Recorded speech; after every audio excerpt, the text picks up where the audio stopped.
8h10 sur RMC, votre invité Jean-Jacques Bourdin, Clotilde Brunetti-Ponce, maître de conférence en droit privé à l'université de Reims, auteur d'un rapport de 500 pages intitulé « Le droit à l'enfant et la filiation en France et dans le monde ».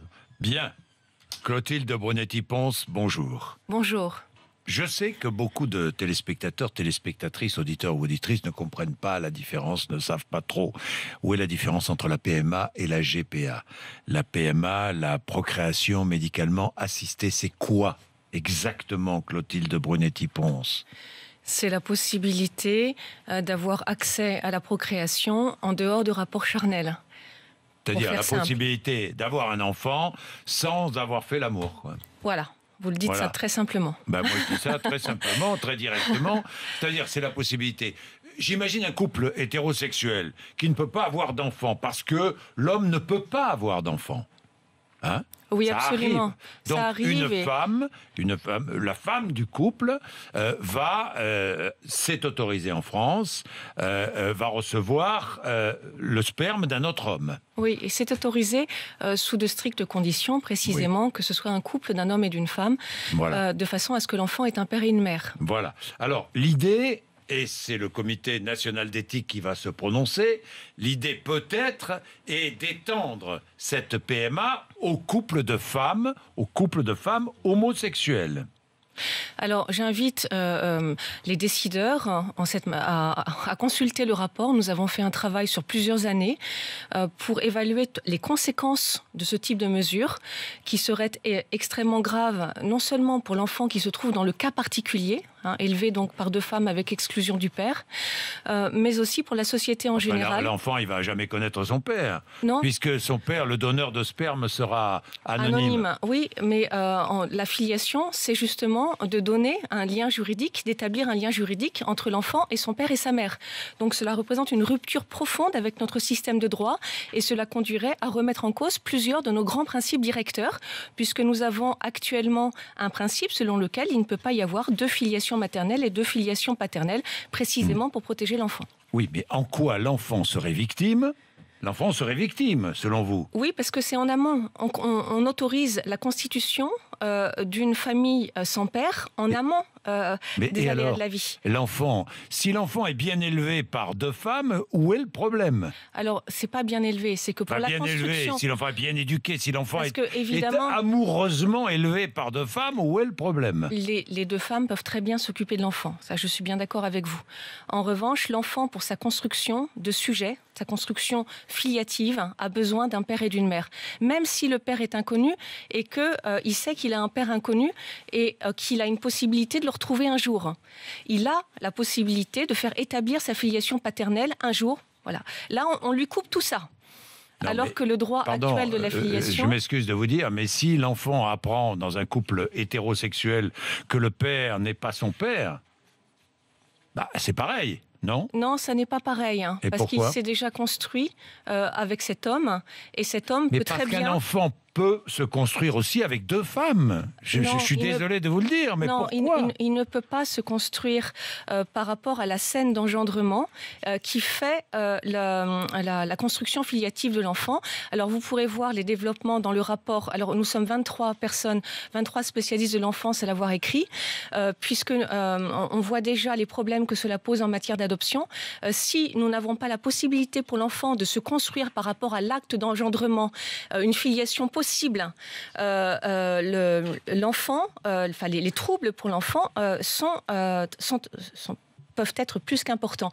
Alors, il y a de nombreuses pages qui sont consacrées à cette question avec l'équipe du docteur Lévy-Soussan dans le rapport, où on précise bien les dégâts pour l'enfant. Alors, vous faites bien la différence entre la PMA et la GPA. La GPA, on va en parler, c'est autre chose.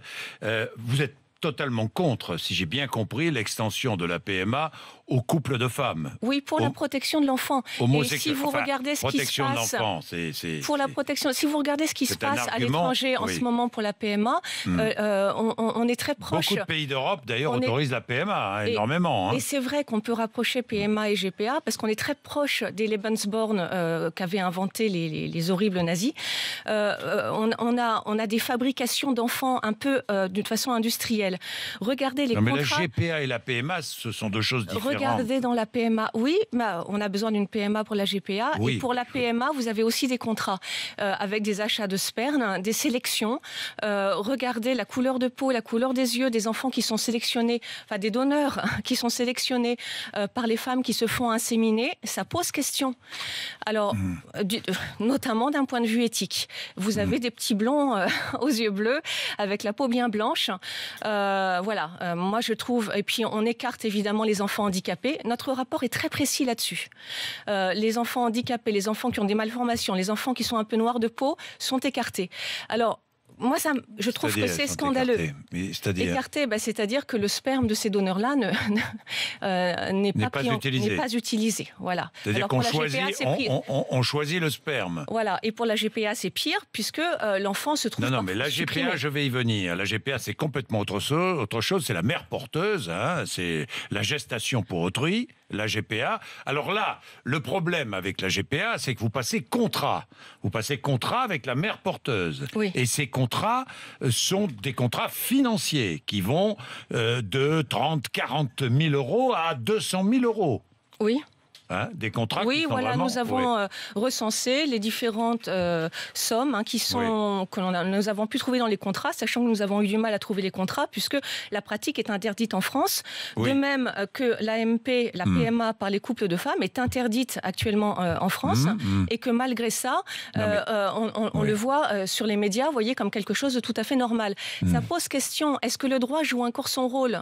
Le droit a pour rôle de protéger l'enfant. GPA, pardon. Alors la GPA, parce que vous avez beaucoup travaillé sur la GPA oui, beaucoup aussi. Sur la GPA alors, aussi. On parlait des contrats divers, et dans certains contrats, le couple qui demande la GPA est très exigeant. Très exigeant avec demande la mère porteuse. Demande à la mère porteuse de pouvoir, je ne sais pas, surveiller sa vie sexuelle, par exemple. Par exemple, oui. Il y a les clauses précises qu'elle ne peut pas mettre de vernis à ongles, qu'il faut qu'elle mange bio, qu'elle ne doit pas voyager, qu'elle ne doit pas avoir de rapport sexuel pendant la durée de la grossesse.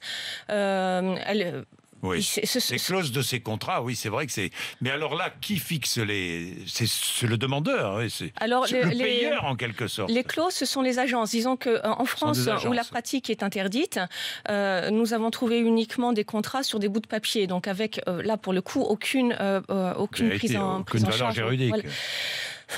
Oui, de toute façon, la pratique est interdite.